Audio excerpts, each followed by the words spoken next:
Le piège du diable à travers la masturbation. Comment le diable maintient les chrétiens dans la masturbation? Comment être délivré de la masturbation et de tout autre péché? Le Seigneur m'a montré un jeune homme qui résistait à la masturbation, mais le désir était tellement fort et il voulait céder et regarder des vidéos malsaines afin de satisfaire son désir. Mais il savait que la masturbation n'était pas une bonne chose et que cela avait des conséquences terribles dans sa vie et il était parfaitement au courant. Il essayait de résister et il pouvait résister, mais une voix lui parlait dans son cœur en lui disant « Vas-y, satisfais-toi, regarde des films et pratique la chose. Vas-y, fais-le, ça sera ta dernière fois et puis dès que tu auras fini tu vas prier et jeûner et ne plus recommencer. Mais vas-y pour cette dernière fois seulement. » Cette voix était en train d'insister pour le séduire en lui disant que ça allait être la dernière fois et que après il allait prier beaucoup, etc. Et c'est ainsi que beaucoup tombent dans le piège et une fois qu'ils se sont souillés ainsi, ils se sentent très mal et commencent à prier et parfois ils jeûnent même, mais dès que le désir reviendra, la même voix leur dira encore la même chose, que c'est la dernière fois et ils vont toujours retomber et ainsi de suite. Ainsi donc, le diable maintient beaucoup dans cette toile infernale. Beaucoup pensent que s'ils se marient, ils seront enfin libérés de la masturbation, mais c'est très faux. Si vous n'êtes pas libéré de la masturbation maintenant, même dans votre mariage vous serez toujours esclave de la masturbation. Nombreux sont les mariés qui se masturbent toujours en l'absence de leur partenaire puisque la masturbation est une toile tissée avec des fils très solides. C'est un piège. Fais seulement l'erreur de t'en approcher et tu ne pourras plus en sortir, c'est seulement Christ qui peut te faire sortir de là. La masturbation est un piège que les démons tendent aux humains. Et une fois tombé dedans, le piège se soulève et le filet se renferme sur vous. Or ce filet est tissé avec un matériau très résistant, c'est pourquoi malgré les jeûnes et les prières, beaucoup sont toujours captifs et retombent toujours dans la même pratique. Nombreux sont captifs de cette toile depuis des années au point où ils ne pensent pas qu'on puisse en être libéré, mais je vous le dis en vérité, Jésus-Christ a le pouvoir de libérer ses enfants de ce filet, il faut juste suivre les étapes que nous allons vous décrire. Plusieurs masturbateurs ont été libérés par le Seigneur Jésus-Christ et nombreux de ceux qui étaient prisonniers depuis des années de cette pratique, ont été affranchis par le Seigneur Jésus-Christ. Et ils vivent désormais une vie pieuse en Jésus-Christ. Gloire à Dieu. La masturbation sur le plan spirituel est un filet qui renferme ses victimes comme je vous l'ai décrit. On ne se libère pas facilement de cette toile. Tu peux passer plusieurs mois et retomber toujours, c'est juste que tu n'étais pas sorti de cette toile mais tu avais juste affaibli les mailles du filet. Il est très important de vous signifier que la masturbation a des conséquences graves sur le plan spirituel et physique. Elle détruit complètement la vie de ses victimes. Nous ne pouvons pas parler des conséquences de cette pratique de façon détaillée car ce qui nous intéresse c'est comment en être libéré définitivement, mais sachez quelle est la cause de l'échec sous toutes ses formes et dans tous les domaines. La masturbation est comme une drogue et pour qu'un drogué soit libéré de la drogue, il a premièrement besoin de reconnaître sa propre situation, ensuite il doit prendre la décision d'abandonner cela puis il doit subir une cure et maintenant travailler ses habitudes et ses fréquentations. C'est le même principe avec la masturbation et si vous rejetez un seul des principes que nous allons vous dicter, sachez que vous n'obtiendrez jamais votre délivrance. Toute tentative affaiblira juste le filet mais vous finirez par retomber dedans. Comment être définitivement libéré de la masturbation et de tout autre péché? Comme nous l'avons dit plus haut, la masturbation est un filet très résistant et pour le détruire il faut observer entièrement la parole de Dieu. C'est tiré de la parole de Dieu que nous allons vous donner les étapes suivantes. Sachez que chaque étape affaiblit et fragilise ce filet, si vous respectez toutes ces étapes, le filet sera affaibli, fragilisé et détruit mais si vous ne respectez pas toutes ces étapes, le filet sera affaibli, et il suffira juste d'un petit coup pour que le filet reprenne sa force et vous fasse tomber. Voici ce que déclare le Seigneur Jésus-Christ en ce qui concerne la délivrance. Luc 11, 21 à 22. Lorsqu'un homme fort et bien armé garde sa maison, ce qu'il possède est en sûreté. Mais, si un plus fort que lui survient et le dompte, il lui enlève toutes les armes dans lesquelles il se confiait, et il distribue ses dépouilles. L'homme fort c'est le péché et ses armes c'est toutes les techniques et les astuces mises en œuvre pour te maintenir dans le péché, ces choses sont mentionnées dans les étapes pour la délivrance. Une fois que ces armes lui sont enlevées, il perd son pouvoir et devient faible de sorte que tu puisses le lire et reprendre ce qui est toi c'est-à-dire ta vie et tes bénédictions. Matthieu 12, 29. Ou, comment quelqu'un peut-il entrer dans la maison d'un homme fort et piller ses biens, sans avoir auparavant lié cet homme fort? Alors seulement il pillera sa maison. L'homme fort ici c'est la masturbation et le péché, les biens ici représentent votre vie en captivité et toutes vos bénédictions et vos bonnes choses. Pour y avoir accès, vous devez d'abord lier l'homme fort, c'est-à-dire le péché. C'est pourquoi ailleurs il est dit. Ésaïe 49, 24 à 25. Le butin du puissant lui sera-t-il enlevé? Et la capture faite sur le juste échappera-t-elle? Oui, dit l'Éternel, la capture du puissant lui sera enlevée, et le butin du tyran lui échappera, je combattrai tes ennemis, et je sauverai tes fils. Premièrement, reconnaître. Il faut reconnaître être captif et esclave de cette pratique et vouloir sa délivrance par le Seigneur Jésus-Christ seul. Non seulement cette pratique mais aussi toutes les mauvaises choses. Reconnaissez que vous êtes captif de la masturbation et des autres péchés. Reconnaissez que votre vie n'est pas agréable à Dieu. Reconnaissez votre souffrance, votre solitude et vos désespoirs. Reconnaissez que vous êtes triste sans Christ. Reconnaissez que vous avez besoin de Christ dans votre vie. Reconnaissez que c'est Christ qui est votre bonheur et seul lui peut vous donner de bonnes choses. Deuxièmement, renoncement absolu à soi-même. Luc 9, 23. Puis il dit à tous, si quelqu'un veut venir après moi, qu'il renonce à lui-même, qu'il se charge chaque jour de sa croix, et qu'il me suive. Derrière ce principe de renoncement repose la délivrance et la sanctification. Pour votre délivrance vous devez prendre la décision de renoncer réellement à vous-même et au monde. De renoncer au plaisir, de renoncer au péché, de renoncer aux mauvaises choses dont vous-même vous avez connaissance. Vous devez juste avoir la volonté. Si votre volonté est sincère, le Seigneur agira dans votre vie. Tout ceci se fait dans le cœur. Si à cette étape vous n'êtes pas prêt à renoncer à vous-même et aux mauvaises choses dont vous avez connaissance, cela ne sert à rien. Aucun jeûne et aucune prière ne pourra vous délivrer de quoi que ce soit et votre vie ira de pire en pire. Votre renoncement doit être absolu de sorte que vous preniez l'engagement de servir le Seigneur Jésus-Christ et d'abandonner le monde.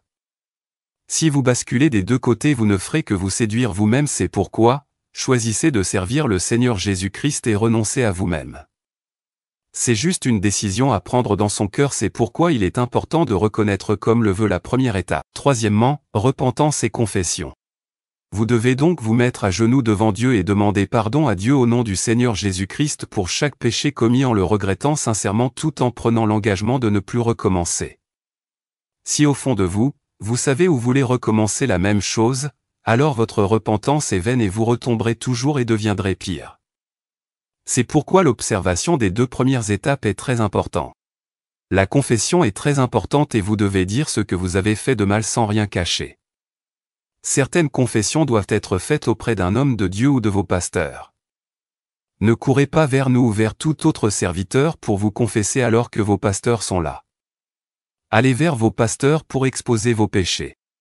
Parmi ces péchés nous avons les incestes, relations sexuelles entre frères et sœurs ou cousins et cousines ou entre personnes parentées, masturbation avec objet, viol, si vous avez été victime ou avez été auteur, avortement, si vous avez aidé, conseillé ou même commis un avortement, relations sexuelles anormales, avec objet, animaux, lieux bizarres, avec des marabouts etc., toute forme d'impudicité et d'adultère, adultère égale relation hors mariage et doit être confessé également à son partenaire pour obtenir le pardon de Dieu. Vous ne pouvez pas le cacher mais faites sous l'accomplissement d'un serviteur de Dieu authentique. Nous ne pouvons pas tout citer mais sachez que les choses honteuses que vous avez faites et dont vous ne souhaiterez jamais que cela soit connu vous devez les confesser à un homme de Dieu. Veuillez également utiliser des mots et un vocabulaire correct afin de ne pas souiller l'esprit de celui qui vous écoute. Exemple, à la place de sperme vous dites semence de l'homme. Soyez raffinés et évitez les détails inutiles qui pourraient souiller. Quatrièmement, le dépouillement. Vous devez donc vous dépouiller des choses qui ne glorifient pas le Seigneur Jésus-Christ et tout ce qui vous incite au péché. Débarrassez-vous des choses qui appartiennent aux ex-petits amis, des mauvais vêtements et habits, des accessoires d'embellissement, des huiles éclaircissantes, des produits défrisants, des bijoux etc. Cinquièmement, la délivrance. Tout péché vous met en contact avec les démons. Vous devrez donc recevoir une prière de délivrance afin d'être libéré de ces esprits, des blocages causés par ces esprits, des liens et de tout ce qui vient du diable en vous.